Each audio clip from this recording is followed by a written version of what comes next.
नमस्कार। न जाने कितनी ऐतिहासिक घटनाओं के साक्षी इस लाल किले की बुर्जियों से अभी अभी बिगुल वादकों ने अभिवादन किया है स्वतंत्रता दिवस की इस वर्षगांठ पर राष्ट्र का।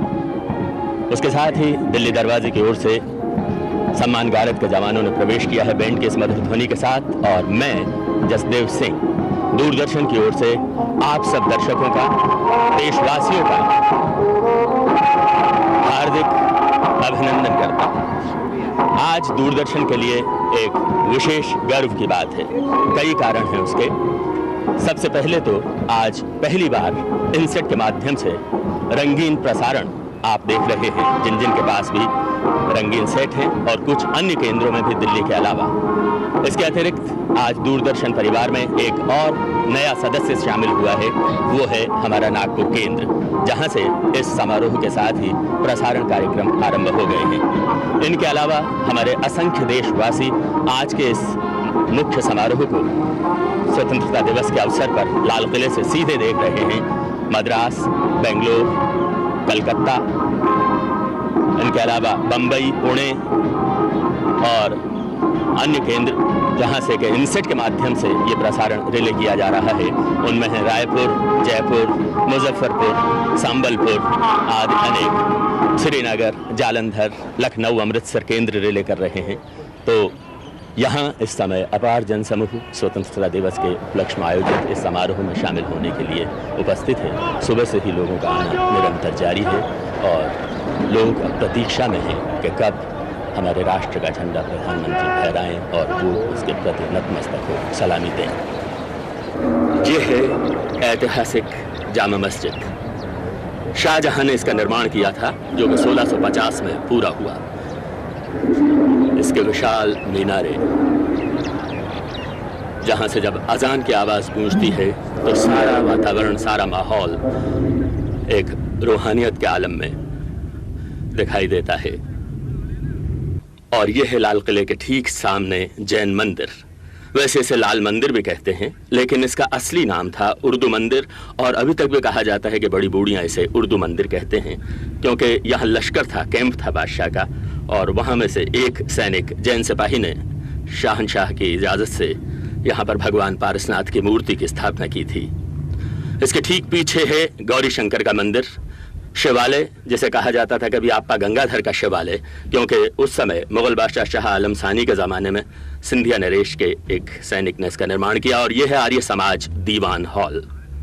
और लाल किले के ठीक नीचे खाई के उस पार ये स्थान जहां दर्शक बैठे हैं, कभी उर्दू बाजार कहलाता था। उर्दू का अर्थ है लश्कर या शिविर, जहां बादशाह के अंगरक्षकों और अन्य सैनिकों का शिविर होता था। सम्मान गारद के ठीक पीछे कोई 1500 बच्चे हैं स्कूलों के दिल्ली के, जिनमें 500 लड़कियां और कुछ नेत्रहीन बच्चे भी हैं। ये लाल किला कोई 10 साल लगे थे इसे बनाने में। 1648 में इसका निर्माण पूरा हुआ। शाहजहां ने इसका निर्माण कराया।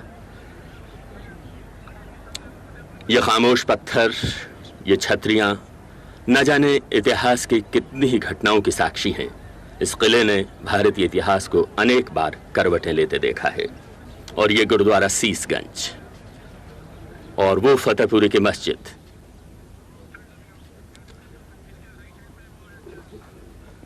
ये सब धार्मिक स्थान भारत की धर्म निरपेक्ष नीति का जीता जागता सबूत हैं।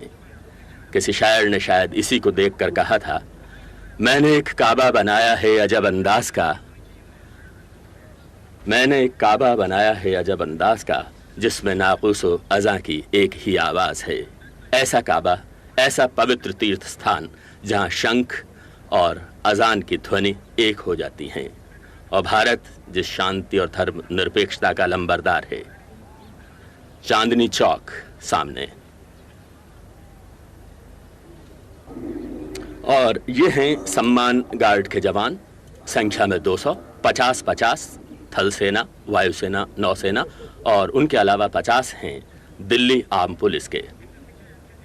और ठीक पीछे नेशनल कैडेट कोर के लड़के और लड़कियां हैं, सीनियर और जूनियर डिवीजन से, जो कि बैठे हुए हैं।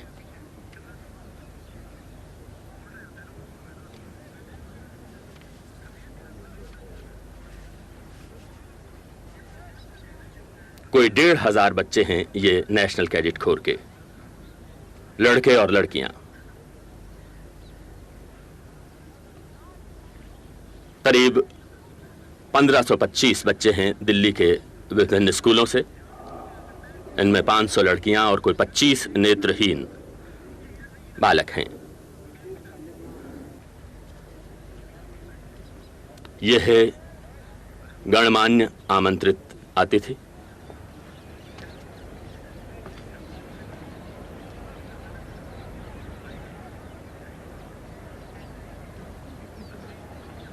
दिल्ली में आज खासी उमस भरी गर्मी है।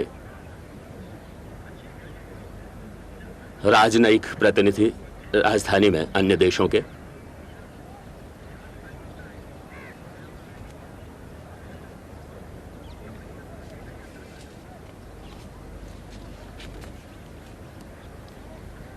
और लाहौरी गेट, लाहौरी दरवाजा, लाल किले के 2 मुख्य दरवाजे हैं।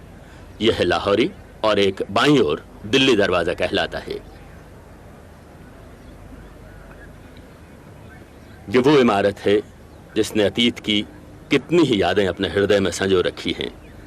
लाल किले के इन खामोश पत्थरों ने न जाने कितनी बार इतिहास को करवट लेते देखा है। लाल किला जो कि कभी एक तंत्रीय शासन का केंद्र था, अब भारतीय लोकतंत्र का प्रतीक बन गया है। 1857 में देशभक्ति और आज़ादी के दीवानों का ये केंद्र था। उसके बाद आज़ाद हिंद फौज के सेनानियों का मुकदमा यहाँ चला, और सबसे बड़ी बात 15 अगस्त 1947 को आज़ाद भारत का झंडा पहली बार इस इमारत पर फहराया गया, जो कि नेताजी सुभाष बोस का सपना था कि दिल्ली चलो, लाल किले पर झंडा फहराना है। और अब लाहौरी दरवाजे से प्रवेश कर रही हैं प्रधानमंत्री श्रीमती इंदिरा गांधी की गाड़ी।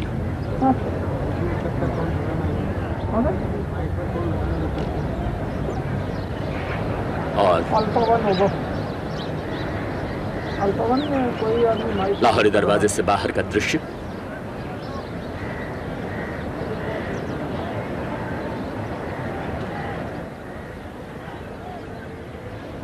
प्रधानमंत्री की अगवानी की है रक्षा मंत्री श्री आर वेंकटरमन ने, और अब जबकि वो जीप में सवार हो रही हैं, उनके साथ दिल्ली क्षेत्र के general officer commanding major general OS Bhandari खड़े हैं पीछे।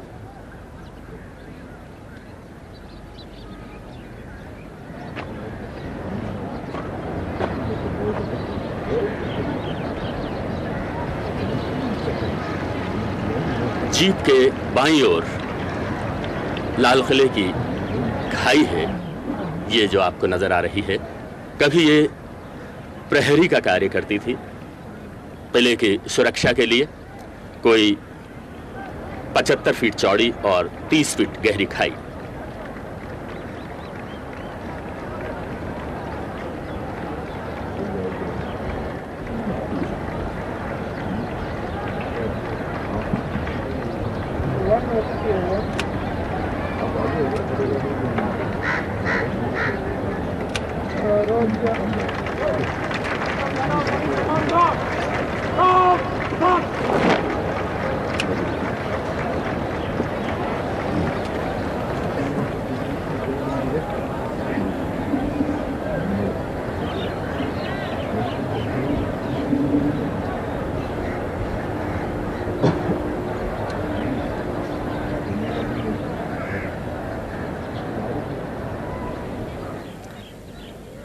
सम्मान गार्ड के कमांडर हैं नौसेना के कमांडर SN चोपड़ा।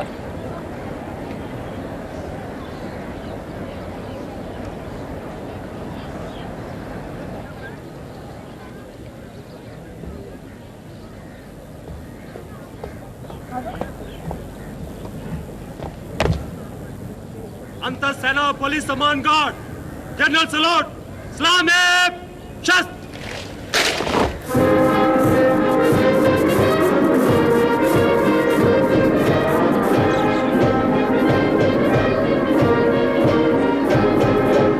अंतर सेना पुलिस सम्मान गार्ड बाजोब शस्त्र। कमांडर SN चोपड़ा प्रधानमंत्री से निवेदन करेंगे।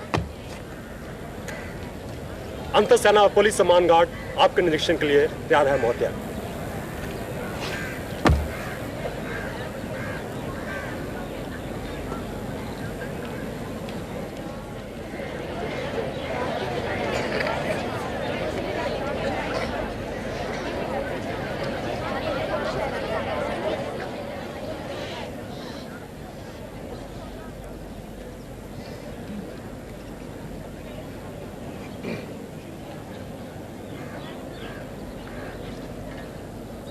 भारतीय नौसेना का बैंड।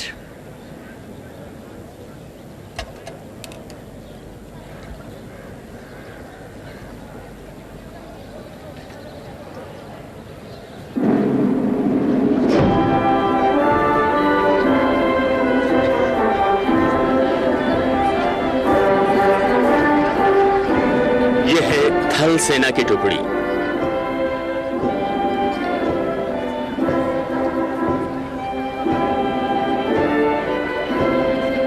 नौसेना,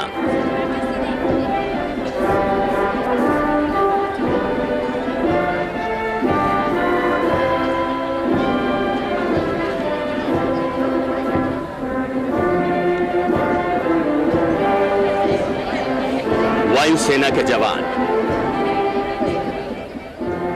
ये वो बहादुर हैं जिनकी वीरता ने हमारी सेना के इतिहास में सदा नए पन्ने जोड़े हैं। उस धातु के बने हैं ये जवान जिसमें वक्त का अनंत प्रवाह भी जंग नहीं लगा सकता। दिल्ली पुलिस के सिपाही।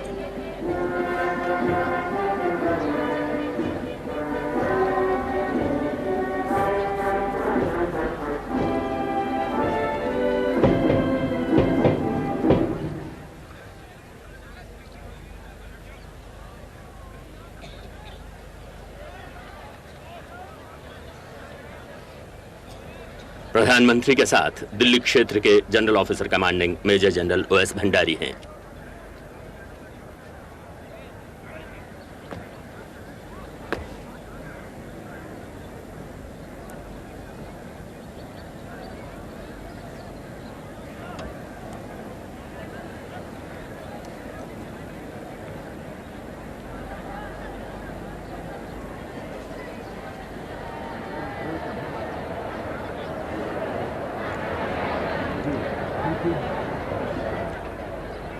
राष्ट्र आज 36वां स्वतंत्रता दिवस मना रहा है। इस उपलक्ष्य में आयोजित समारोह में अभी अभी प्रधानमंत्री श्रीमती इंदिरा गांधी ने अंतर सेना सम्मान गार्ड का निरीक्षण किया और कुछ ही देर बाद वे लाल किले की प्राचीर पर राष्ट्रीय ध्वज फहराएंगी। इस कार्यक्रम का प्रसारण आप सीधा देख रहे हैं। दूरदर्शन के जीवन में आज एक क्रांतिकारी महान कदम उठा है। कार्यक्रम रंगीन प्रसारण किया जा रहा है, न केवल दिल्ली बल्कि अन्य कई केंद्रों से भी। इनके अतिरिक्त दूरदर्शन परिवार के सदस्यों में एक और वृद्धि हुई है। नागपुर केंद्र ने आज से प्रसारण आरंभ किया है। यह कार्यक्रम हमारे दर्शक मद्रास, बेंगलोर, कलकत्ता, बंबई, पुणे, लखनऊ, कानपुर, जालंधर और अमृतसर के अतिरिक्त श्रीनगर और उसके अलावा जयपुर, अहमदाबाद, रायपुर, मुजफ्फरपुर, हैदराबाद, गुलबर्ग से भी देख रहे हैं, संबलपुर सहित, और दिल्ली और मसूरी से तो इसका प्रसारण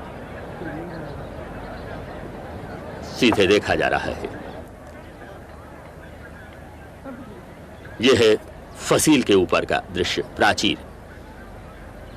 ध्वज मंच के बाईं ओर इस समय विराजमान है मंत्रिमंडल के सदस्य, अनेक संसद सदस्य।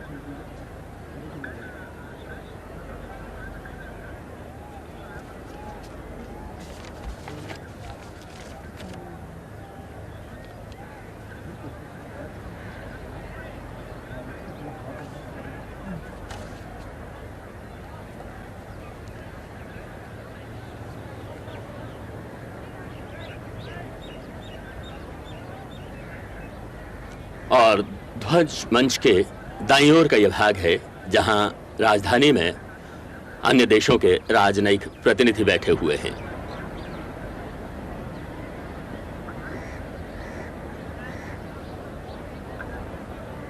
इनके अलावा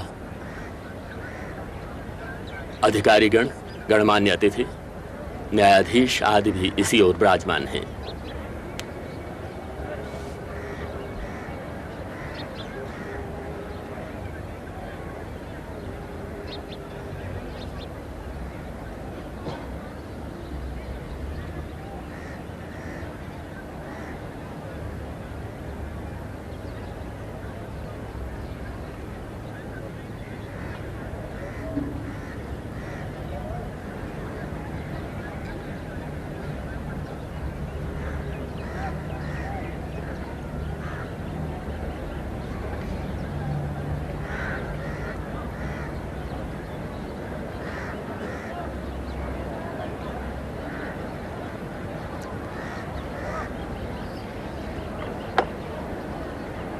प्रधानमंत्री जी अब प्राचीर पर पधार आई हैं।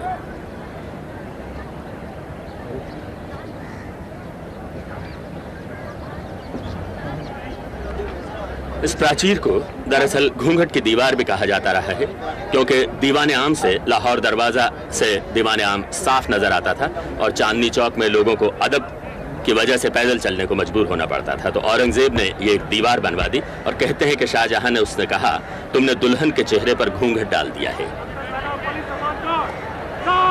सलामी मंच पर झंडा फहराने में प्रधानमंत्री जी की सहायता करने के लिए नौसेना के अधिकारी हैं लेफ्टिनेंट कमांडर स्वर्ण सिंह गोविंदी, जिन्हें यह सम्मान दूसरी बार प्राप्त हुआ है।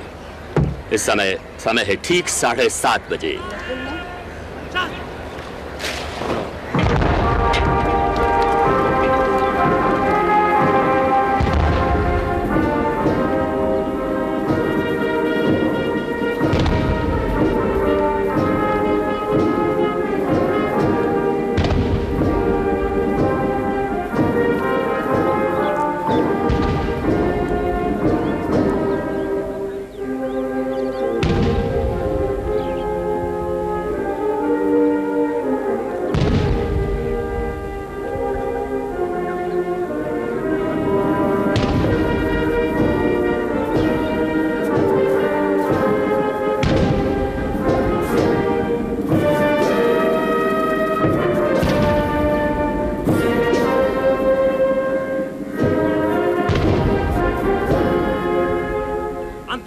पुलिस सम्मान गार्ड 21 तोपों की सलामी दागी जा रही है। तोपों की इस गगन भेदी गर्जना में भारतीय गणतंत्र और स्वाधीनता का जय जयकार निहित है। मैदाने चलेगा।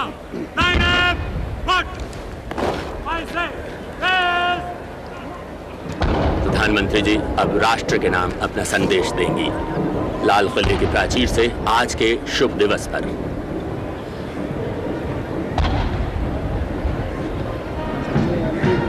गार्ड स्थान को लौट रहा है।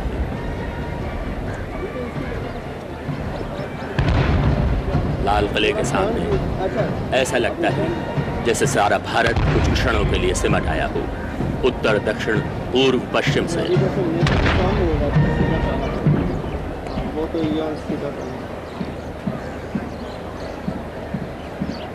What time do I finish? कितना सेंसिटिव है ये, कितने दूर तक का ले ले। बहनों और भाइयों, न सिर्फ दिल्ली के या वो जो मेरे सामने बैठे हैं, लेकिन लाखों लाखों भारतवासी जो इंसाफ के द्वारा इस समारोह को देख रहे हैं और इस खुशी के दिन हमारे संग शामिल हैं। और साथ ही मैं अपनी आवाज़ वहाँ भी पहुँचाना चाहती हूँ जो न रेडियो द्वारा न इनसैट लेकिन हृदय के द्वारा पहुँचती है, जो लाखों लाखों हिंदुस्तानी भाई और बहन हमारे देश के बाहर रहते हैं। आज का दिन हमारी 36वीं स्वतंत्रता दिवस का वर्षगांठ है और हम और आप यहाँ इस ऐतिहासिक लाल किले पर खड़े हैं, जो स्वतंत्रता की भावना का प्रतीक रहा। 1858 से लेके और बाद में गांधी जी के नेतृत्व में जो आंदोलन हुए शांतिमय, नेताजी सुभाष बोस ने जो अपनी फौज बनाई, और जहां भी भारतवासी थे उनके हृदय में एक ही विचार था, कैसे हम साथ होके और इस लाल किले पर आजाद भारत का झंडा फहराएं। 36 वर्ष पहले जवाहरलाल नेहरू ने पहले दफे वो फहराया यहाँ पे। उनका संबंध उसके पहले से भी लाल किले से बंधा था, जब यहाँ पे हमारे कैदी बंद थे और उनकी बचाव के लिए वो और हिंदुस्तान के बड़े लोग आगे बढ़े थे। आज का दिन है, एक प्रकार से हम कह सकते हैं कि आंसू का दिन है उनके लिए, जो करोड़ों की संख्या में जिन्होंने अपनी जानें दी, चाहे आज़ादी की लड़ाई में, चाहे आज़ादी के बाद उस आज़ादी को बचाने के लिए, उन लाखों के लिए जो घायल हुए, जिनके परिवार बर्बाद हो गए। लेकिन भारत आंसुओं का देश नहीं है। आज का दिन है जब हम गौरव करते हैं कि ना हमने आंसुओं को से अपनी दृष्टि को धुंधला बनने दिया, ना अपने घाव से घबराए, बिना पट्टी बांधे, बिना रुके, हर कष्ट का, हर खतरे का सामना करते हुए ये देश आगे बढ़ा है। चाहे सीमा की लड़ाई हो, चाहे विदेशी हुकूमत से लड़ाई हो, और आज चाहे गरीबी और आर्थिक पिछड़ेपन, नाइंसाफ़ी और जुल्म से लड़ाई है। भारत ने हमेशा अपने गम को पिया और हिम्मत से भारत के इतिहास, भारत की परंपरा पर गौरव करते हुए मजबूती से हमने अपने पैर आगे बढ़ाए हैं। आज कोई कष्ट से हम बचे नहीं हैं, कोई खतरों से हम बचे नहीं हैं। आप में से हर एक जो यहाँ बैठे हैं और जो हमारे करोड़ों किसान भाई हैं, करोड़ों मजदूर भाई हैं, बहुत से वो जो बेरोजगार हैं, जो हमारी महिलाएं हैं, या हमारे हरिजन, पिछड़ी जाति के लोग, हमारे आदिवासी भाई और बहन, या जो भी हैं, जहाँ तक आज़ादी के फल पूरी तौर से नहीं पहुँच सके, जहाँ पे उद्योग नहीं पहुँच सके, जहाँ पे आधुनिकता नहीं पहुँच सकी, लेकिन इस लड़ाई में हम सब संग हैं। आज उन सब के तरफ हमारा ध्यान है। अगर ये काम पूरे नहीं हो सके तो इस वजह से नहीं कि इच्छा नहीं थी या प्रयास नहीं था, लेकिन इस वजह से कि इतना बड़ा काम कोई जादू से या एक दिन में नहीं हो सकता है। इसलिए कि ऐसे काम, कितनी भी इच्छा हो, कितना भी बड़ा प्रयास हो, इसमें समय लगता है और उसकी गति, उसकी रफ्तार कौन तय करता है? हमारी इच्छा नहीं, लेकिन लोगों का सहयोग।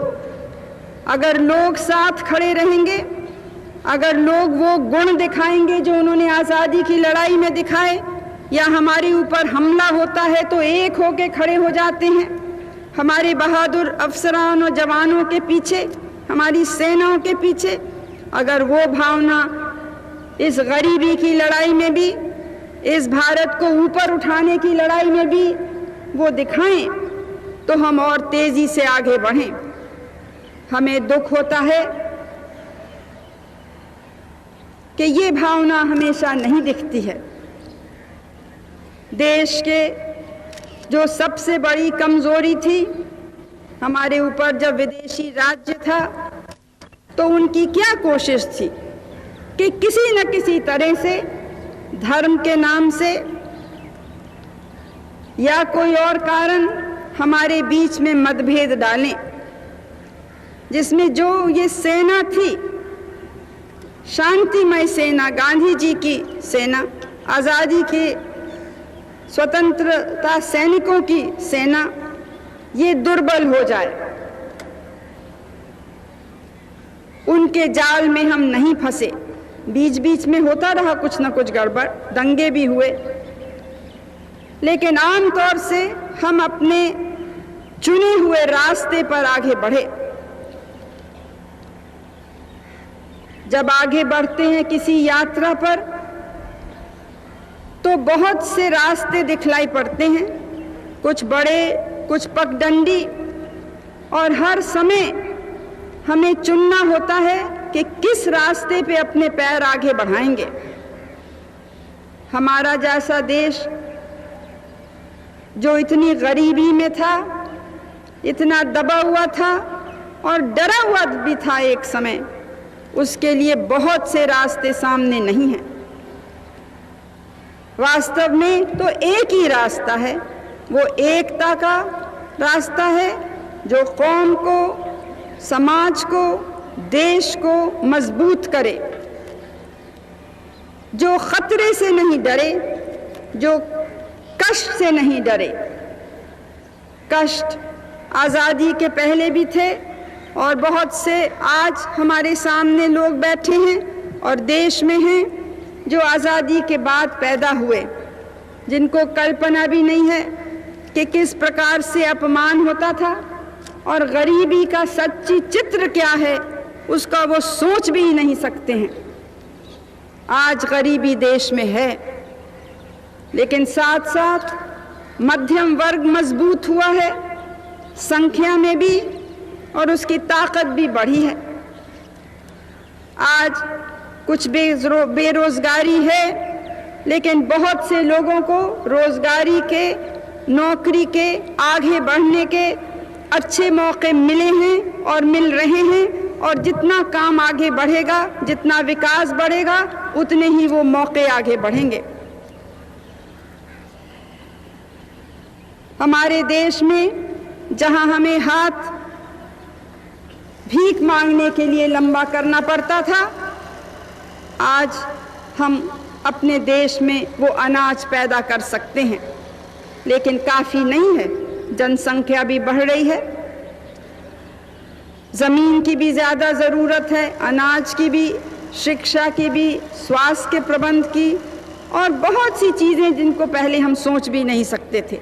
आज वो सब चीज़ें आवश्यक वस्तु हो गई हैं हर एक व्यक्ति के लिए, हर एक परिवार के लिए। और हमारी कोशिश है कि ये सब जो भी हमारे पास थोड़ा भी हो, उसका बंटवारा इस प्रकार से हो कि किसी को चाहे कष्ट हो, कमी हो, लेकिन बेइंसाफी कम हो, न्याय अधिक से अधिक लोगों को मिले। इस कोशिश में हम आगे बढ़ रहे हैं। आज हमारे दुश्मन क्या हैं? हो सकता है कि बाहरी दुश्मन भी हैं और होंगे। गरीबी तो पुराना दुश्मन हमारा और दूसरे हमारे जैसे देशों का दुश्मन है ही है। आर्थिक पिछड़ापन भी दुश्मन है।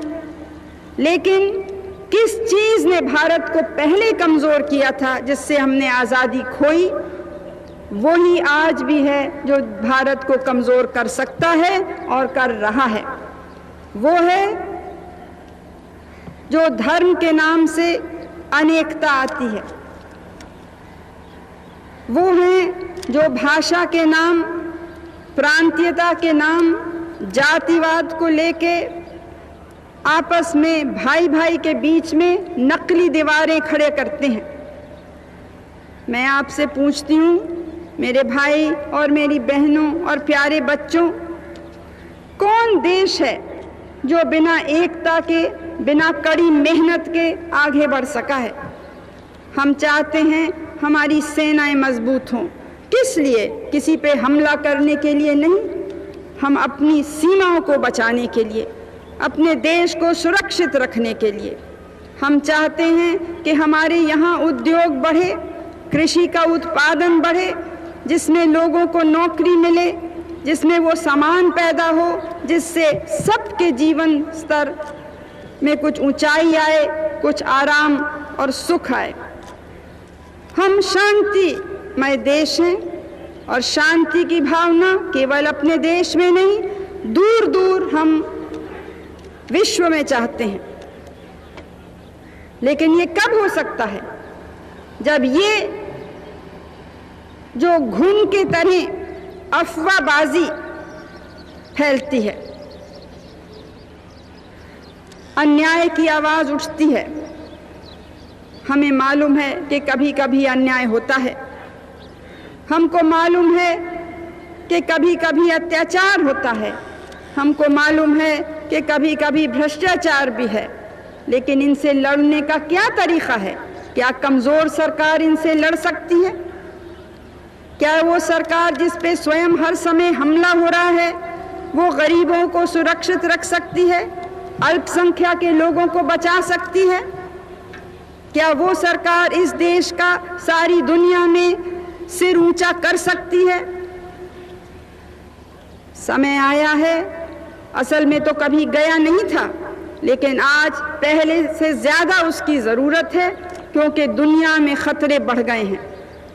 जिन ख़तरों का, जिन कष्टों का सामना हम और आप और विशेष करके जो ज़्यादा गरीब पिछड़े हुए तबके हमारे देश के हैं, जिनका सामना हम कर रहे हैं, कम और बेश वही स्थिति सारी दुनिया में है। धनी से धनी और मजबूत से मजबूत देशों में आज बेरोजगारी है, बढ़ती हुई कीमतें हैं, आर्थिक स्थिति संतोषजनक नहीं है। बहुत से देश जाने का मुझे मौका मिला है, और जहाँ नहीं भी मैं पहुँचती हूँ या हमारे दूसरे मंत्रीगण नहीं पहुँचते हैं, उनकी भी खबर तो हर समय आती है। हर एक के मन में चिंता है, लेकिन इन सब चिंताओं के ऊपर एक बहुत बड़ी चिंता है कि ये हमारी मनुष्य जाति जिसने ज्ञान अपना बढ़ाया, अपनी क्षमता बढ़ाई, ये किधर जा रही है? क्या ये खुदकुशी करने जा रही है, या इस सुंदर हमारी इस पृथ्वी को समाप्त करने जा रही है? ये प्रश्न अब अधिक से अधिक लोग सोच रहे हैं, और दुनिया की राजधानियों में और दूसरी नगरियों में इसके आंदोलन, इस पर लिखा, इस पे बोला जा रहा है। 3 बड़े खतरे हैं। एक तो जो औजार, हथियार बुरे से बुरे प्रकार के जो मनुष्य जाति को, उसकी इमारतों को, उसके शहरों को, उसके खेतों को बर्बाद करते हैं, वो हथियार बहुत बड़ी तरह से जमा किए जा रहे हैं देशों में। दूसरे, जो अमीर और गरीब देशों के बीच में अंतर बढ़ता जा रहा है।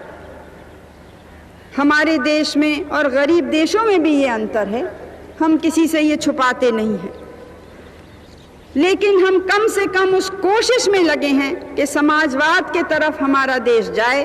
और हमारे समाजवाद के मुख्य माने ही ये हैं कि ये अंतर कम हो, बराबरी ज़्यादा समाज में आए, और आज़ादी के फल घर घर और हर एक व्यक्ति तक पहुँचें।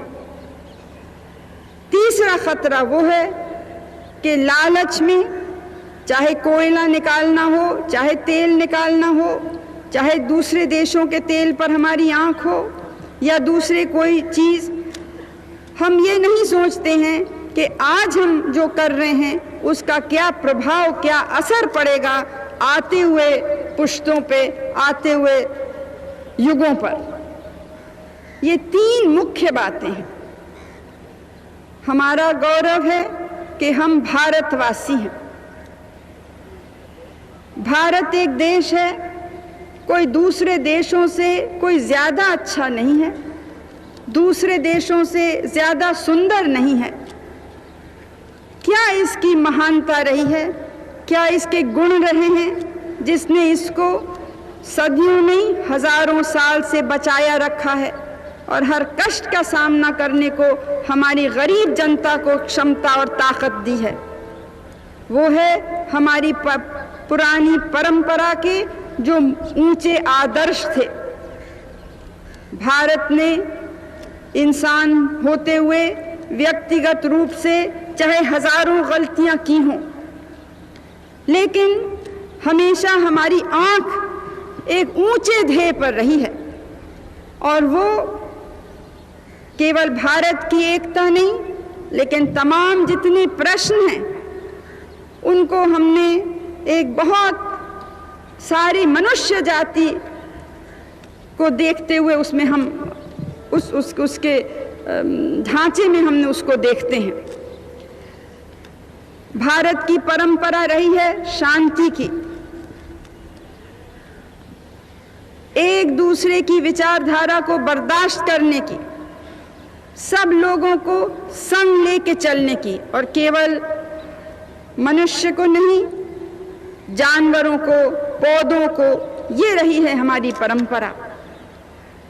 चाहे आप गौतम बुद्ध की शिक्षा को देखें, चाहे आप सिखों के बड़े गुरुओं की शिक्षा को देखें, चाहे आप सम्राट अशोक ने जिस प्रकार से अपना संदेश सारे देश में फैलाया, या अकबर बादशाह ने जिस तरह के हर धर्म के लोगों को अपने दरबार में लिया और उनके विचारों से लाभ उठाया, इस देश को मजबूती दी, चाहे फिर आज श्री अरबिंदो की वर्षगांठ भी है। कहीं दुनिया में होता है कि एक बड़ा क्रांतिकारी जो एक समय हिंसा में मानता था, वो वो विचार रखते हुए, आजादी का प्रेम रखते हुए आध्यात्मिकता के तरफ भी मुड़े और देश का मनोबल कैसे ऊपर करे, देश की अंदरूनी शक्ति है उसको कैसे बढ़ाए, उसके तरफ भी ध्यान दे। और फिर गांधी जी, जिन्होंने वो मूल्य जो सब धर्मों में पाए जाते हैं, भाईचारे के, शांति और मैत्री भावना के, उनको और अहिंसा के, उनको आज़ादी के लड़ाई के औजार बनाया। हम आज़ादी के लिए लड़ रहे थे, हमारे पास बंदूक और तोप नहीं थी, हमारे औजार थे हमारी एकता, हमारा देश प्रेम और हमारा अपने ध्येय के तरफ लगन और निष्ठा। वो औजार क्या हमने खो दिए हैं? क्या आज वो देश प्रेम नहीं है? क्या आज हम तैयार नहीं हैं वो कुर्बानी देने को? आजकल बहुत से बच्चे मेरे सामने बैठे हैं, बहुत से बच्चे, बहुत से नौजवान मेरी आवाज़ सुन रहे होंगे, उनसे मेरी पुकार है। लेकिन आप सब जो बड़ी उम्र के भी हैं, कुछ को पुराने दिन याद हैं और कुछ ने शायद नहीं देखे, लेकिन हमको एक सूत में बंधना है, देश प्रेम के लिए, देश की शक्ति के लिए। जो प्रांतीयता बढ़ रही है, जो राजनीतिक लाभ के लिए लोग धर्म का नाम लेते हैं या समाज का नाम लेते हैं या भाषा का नाम लेते हैं या जाति का नाम लेते हैं, वो देश की भलाई नहीं चाहते हैं। कुछ लोग हैं वो समझते हैं कि केवल तोड़ फाड़ से ही कोई आगे बढ़ सकता है, क्योंकि उससे शायद नाम समाचार पत्र में आ जाता है, कुछ धूमधाम हो जाती है। लेकिन हमको धूमधाम चाहिए या हमको अपने देश को मजबूत बनाना है? हमको अपना नाम अखबार में लाना है या हमको अपने देश को चमकाना है? ये आज आप सबको चुनना है। और मुझे विश्वास है कि जैसे बच्चों ने और बड़ों ने आज़ादी की लड़ाई में और जब भी हमारे ऊपर हमला हुआ है उसका मजबूती से सामना किया है, आज वही शक्ति उनके भीतर है। आज जो भारत के प्राचीन मूल्य हैं उनको हमको मजबूत बनाना है। हम भारतीय नागरिक हैं और हम में से किसी को कभी न वो काम करना है, कभी न वो शब्द बोलने हैं, न कभी वो विचार भी करना नहीं है जिससे भारत माता का सिर झुक सकता है। हमारे ऊपर एक ज़बरदस्त जिम्मेदारी है, अपने लिए नहीं लेकिन आते हुए लोगों के लिए। भारत कोई 5 साल, 10 साल, 100 साल जीने का देश नहीं है, हजारों साल जीवित रहा है और हजारों साल और इसको जीवित रहना है। इसके लिए आज हमको अगर तत्काल में त्याग करना है, भविष्य के लिए, उस त्याग के लिए, उस सेवा के लिए मैं आपको पुकार देती हूँ। और मुझे पूरा विश्वास है कि इसमें हम और आप, कुछ भी हमारी विचारधारा हो, राजनीतिक मतभेद हो या दूसरे मतभेद हो, एक होके हम भारत के सैनिक बने। हम वर्दी नहीं पहनते हैं, जो वर्दी पहनते हैं उनका हम आदर करते हैं और उन पर हमारा गौरव है, लेकिन हम उनसे कम सिपाही नहीं हैं इस भारत को आगे बढ़ाने की लड़ाई में। तो फिर से मेरी यही प्रार्थना है कि हम एक हों, हम मजबूत हों, हम जिंदा दिल से और हंसते हुए, खुशी से, कष्ट को सहते हुए हम आगे बढ़ें, इस सुंदर देश को और सुंदर बनाएं, इसको साफ करें। जो भी इसमें गंदगी है, चाहे सड़क की गंदगी हो, घर की गंदगी हो, दिल के अंदर गंदगी हो, हर एक को जिम्मेदारी स्वयं लेनी है। हमारी आदत हो गई है कि दूसरे को दोष दें, दूसरा गलत काम कर रहा है। हर एक अपने दिल से पूछे कि क्या हम ठीक काम कर रहे हैं कि नहीं, क्या हम उस गलत काम को रोकने के लिए अपनी पूरी ताकत लगाने के लिए तैयार हैं कि नहीं। छोटा सा छोटा आदमी हो, बड़ा सा बड़ा आदमी हो, ये हमें सोचना है। और ये सोचेंगे और हर एक अपने में परिवर्तन ला सकेगा, तो फिर क्या समाज में परिवर्तन नहीं आएगा, क्या देश में परिवर्तन नहीं आएगा। ये है एक प्रश्न जो आपको अपने हृदय से पूछना है। तो फिर से आप सबको ये दिन मुबारक हो और उसकी खुशी में आप तैयार रहें हर कष्ट, हर भय का सामना करने को और अपनी पूरी ताकत लगाने को, इस भारत की एकता को मजबूत करने को, इस भारत को दुनिया में चमकाने के लिए।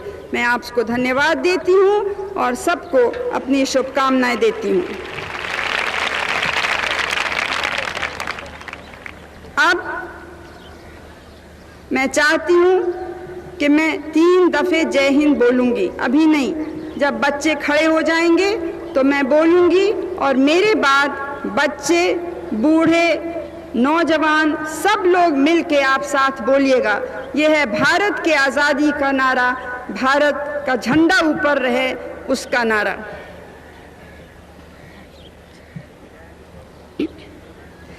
जय हिंद।